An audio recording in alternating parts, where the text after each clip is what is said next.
గురుగారు అలాగే సింహరాశి వారికి ఈ వారం ఎలా ఉందంటారు? సింహరాశి 4లో బుధగ్రహం మాత్రమే యోగిస్తోంది. వ్యాపారంలో శుభ ఫలితాలు ఉంటాయి. తగిన ప్రతిఫలం వ్యాపార రీత్యా ఉంటుంది. వ్యాపారంలో మేలు జరుగుతుంది. దేనికోసం ప్రయత్నం చేస్తున్నారో ఆ ప్రయత్నంలో విజయవంతం అవుతారు. వ్యాపారపరంగా తెలివైన నిర్ణయాలు తీసుకోవడం ద్వారా సుస్థిరమైన భవిష్యత్తు లభిస్తుంది. ఆటంకాలను బుద్ధిబలంతో అధిగమించాలి. గ్రహదోషం అధికంగా ఉంది. ముఖ్య కార్యాల్లో అప్రమత్తతతో పాటు చతురతతో వ్యవహరించడం మంచిది. సందర్భాన్ని అంచనా వేయాలి. ప్రతిదీ లోతుగా ఆలోచించాలి. సున్నితంగా వ్యవహరించాలి. మన నిర్ణయాలను బట్టి మన భవిష్యత్తు ఉంటుంది కాబట్టి పరిస్థితులు చేయదాటిపోకుండా చూసుకోవాలి. శాంతంగా ఆలోచిస్తే విజయం మీదే. మీ ఆత్మస్థైర్యం మిమ్మల్ని ముందుకు నడిపిస్తుంది.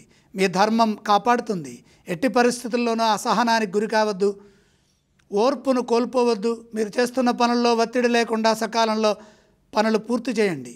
ఎవరి మాటలు మనసుకు తీసుకోవద్దు. ఉద్యోగంలో మిశ్రమ ఫలితాలు గోచరిస్తున్నాయి. అంచనాలకు తగ్గట్టుగా కార్యసాధన అవసరము. అధిక శాతం మౌనంగా ఉంటూ విజయాలు సాధించాలి. ఆర్థిక పరంగా జాగ్రత్తలు తీసుకోండి. అలాగే ఈ రాశి వారు ఏ స్తోత్రం పఠిస్తే బాగుంటుంది? సింహరాశి వారు నవగ్రహ శ్లోకాలు చదువుకోవాలి. అలాగే ఏ ఆలయాన్ని సందర్శించాలంటారు? నవగ్రహాలని దర్శించండి. ఈ రాశి వారు ఏవేవి దానం చేస్తే బాగుంటుంది? నవధాన్యం నవగ్రహాల దగ్గర ఉంచి నమస్కారం చేయండి.